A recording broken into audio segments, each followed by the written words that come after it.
What's going on, guys? Welcome back to the channel.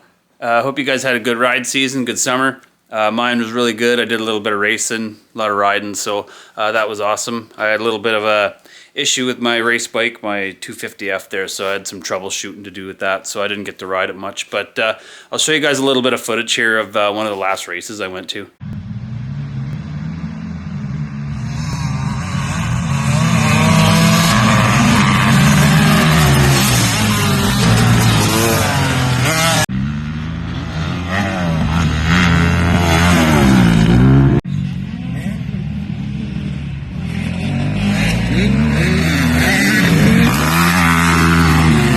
So that was the last race here in Fort Mac. I just got my YZF going there. I spent most of the summer on the CR250, which was good, but I'm more comfortable on the YZF, so that was a good race. It was late in the season.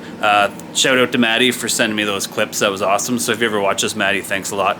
So now we'll get into the bike on the lift there. This is going to be the new build series here, guys, so if you like this kind of content, make sure you hit the subscribe button, hit the like button if this helps you at all. So I'm going to go through this bike behind me. It's actually a 2012 KX250F, so we'll turn the camera around and we'll go through what's good with the bike, what's bad with the bike, and what I'm going to do with it. So here it is, guys. Here's the new build on the lift here. Again, this is a 2012 KX250F. The good thing about this bike is the bearings are all good, so I don't have to replace any bearings at all really on this bike. I went through and checked it all. The wheel bearings are good, the swing arm bearings are good, the linkage bearings are good, both shock bearings are good. There's no play in any of the bearings, so that's good. Everything's here, like all the core stuff, like nothing's like really damaged. There's not even any squats in the radiators or anything like that, so that's always good news. But that's where the good news stops. Neglect isn't the word I would use to describe on this bike. Like, you can see, like, very interesting things done here to keep this bike running. So from the front to the back, like, you got, you know, your makeshift spacer here, a rock with a zip tie for the clutch. You've got the main event here, the locked up engine, and I think I know why, because under here, you probably can't see it, maybe you can, in there's a sight glass. It's completely empty, and going through the bike earlier, I noticed there is no drain plug on the bottom here, so that's kind of scary, because if the drain plug fell out and it went low on oil, I hope it didn't damage the top end. That's kind of my worry with this particular engine. So I'll definitely have to get it out. As always, if you guys have watched the channel, I'll get it out, go through the engine, see what's wrong with it, and then I'll decide to go with the build from there. So this here, I thought this was had no pressure, but the reason why it has no pressure is because you can see that piston, you can see the brake pad. There's supposed to be two brake pads, and as you can see, there's only one, and the piston is way out, so they just let the brakes completely wear out and didn't replace them at all. So the one pad just kind of, I don't know if it spit out or what happened to it, but that'll definitely need to be attended to. All right, going on to the other side of the bike, there's no hardware at all holding this chain slider on, so that'll be real easy to take off when I get it out. The chain is completely worn out. When I get this off, I'll show you guys what I mean. Like, the links like move; they have a ton of movement there. I'd probably be able to take this chain and make like a circle with it the other way. And you can see over here, like, it's so slack, it's coming off. I could almost take it right off the sprocket. One of these sprocket bolts are completely toast, so that'll have to be drilled out or whatever. There's no pin in the axle nut back here. You can see these are extended pretty well. I'd say that's almost full extension on the push bolts. So that tells me the chain's completely wore out, or it was just too long in the beginning. So yeah, that's what we're dealing with here, guys. So now I'm gonna go and take the seat off and have a look at that air filter in there. Alright guys, so I got the bolts off for the seat here, so we'll just take this off, have a quick look at the filter. And the filter, not that it matters, but it looks like pretty good, like it's in decent shape. I'll take it out after. It's dry, that's for sure. It hasn't been oiled in a while, but I'm probably just going to go ahead and just start stripping the plastics off, and then I'll check back in with you guys after.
Okay, so I got all the plastic off here now, so I'm going to go ahead and start taking the subframe off, but I've never taken a subframe off with a fuel-injected bike before. I've only done just carbureted bikes, so this is the first one where it has all these electronics on it, so I'm going to take my time taking all this off so I don't yank anything out I'm not supposed to. So I'll just take this off and then we'll check it out after.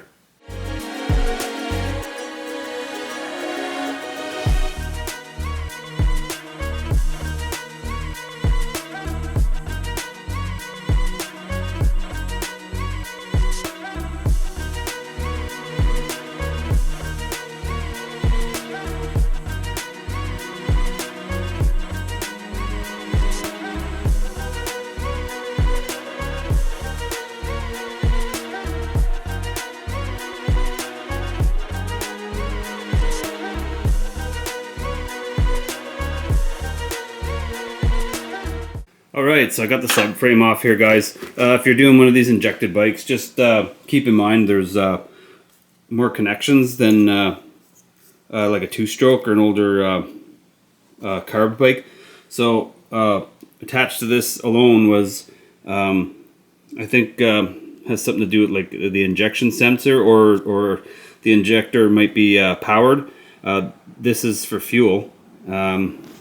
That I imagine is some kind of a air temperature sensor or something like that, and all three of those were connected to that. So I was having a fight getting it off because it was really on that throttle body. So I sprayed a bit of WD-40 into it, and it loosened up for me. But just make sure you're checking that there's no connections. I thought there might be something maybe still hooked up, but the closer I looked at it, I realized it was just the boot holding it. So I have the subframe off now, so now I'll probably go ahead and move on to the gas tank and see if I can get that off there.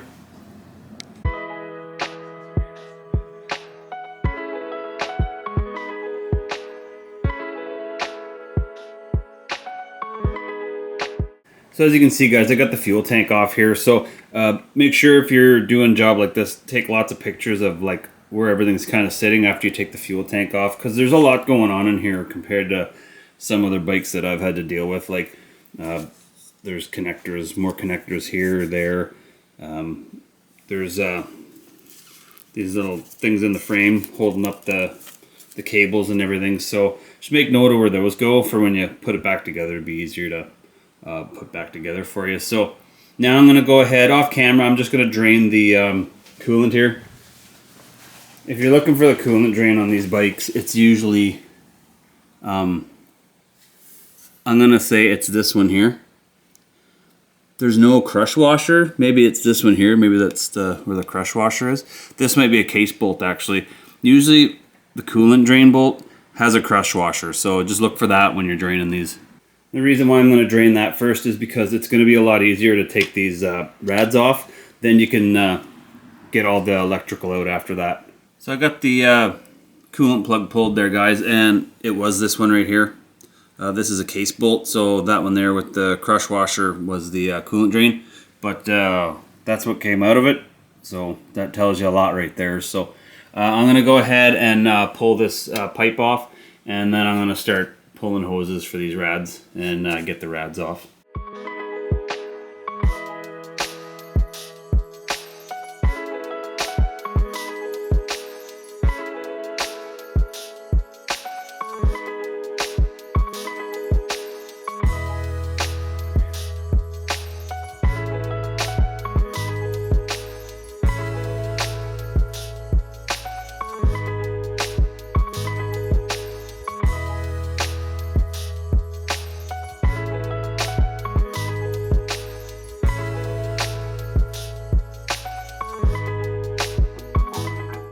Alright guys, so I got the rads and the hoses all out there, so now we're at a point where I can start taking off the wheels and the forks and shock and all that stuff. And then after that, all the controls like the throttle cables, things like that, those kind of need to be like hanging before I can get the engine out, because I got to take that all out kind of with the electrical. So now I'll start at the front and just work my way up from the wheel.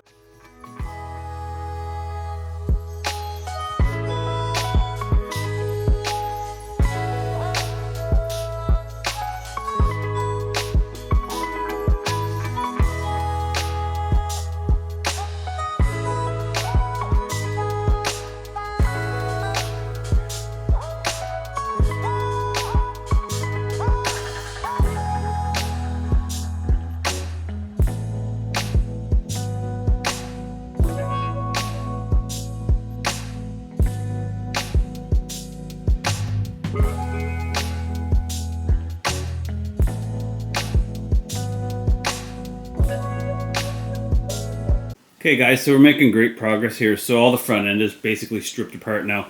So it'll just be small little things like taking the cables apart, the throttle and the clutch cable, so that we can get it out of the engine, and the throttle cables out of the throttle body there. So, but before I do that, I'll probably just go ahead and move on to the back here and start taking the back brake off. I'll probably take the Kickstarter off. It's easier to get the engine out that way.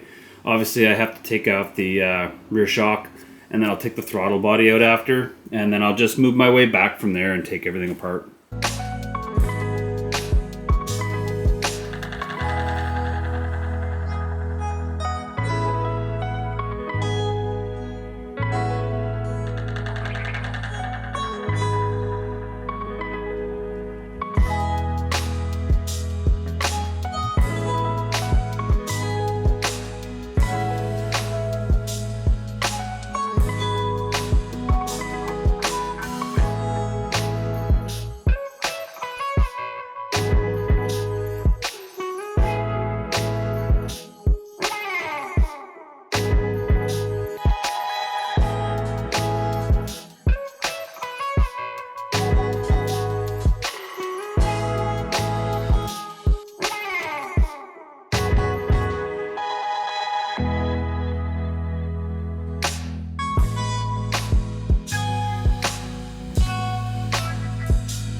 Alright guys, well we're almost to the point where we can take the engine out, but first I've got to take off all the electronics here, get them out of here sensibly as possible without wrecking anything, and as well I need to get that throttle body out of there. So I'm going to go ahead and do that, and then hopefully this engine will be ready to come out.